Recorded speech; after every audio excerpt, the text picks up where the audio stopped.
కలబంద గుజ్జు తీసి శుక్రవారం పూట శ్రీ మహాలక్ష్మీదేవికి ఆ గుజ్జు నివేదన చేసి ఆ తర్వాత ఆ గుజ్జుని నీళ్లలో కలుపుకొని మీరు స్నానం చేస్తే భయంకరమైనటువంటి దరిద్రాలన్నీ పోతాయి.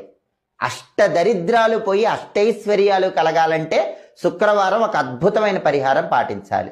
అదే కలబంద గుజ్జు పరిహారం. అది కూడా ఎప్పుడు చేయాలి? శుక్రవారం సాయంకాలం ప్రదోష కాలంలో చేయాలి. ప్రదోష కాలం అంటే సూర్యాస్తమయానికి ముందు వచ్చేటటువంటి 24 నిమిషాల కాలాన్ని ప్రదోష కాలం అంటారు. ఆ ప్రదోష కాలంలో మీరేం చేయాలి? కలబంద గుజ్జు తీసుకోవాలి, లక్ష్మీదేవికి నైవేద్యం పెట్టాలి.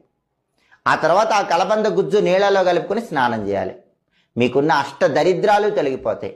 విపరీతంగా ఆర్థికంగా బాగా కలిసి వస్తుంది. అప్పుల బాధలన్నీ తగ్గిపోతాయి.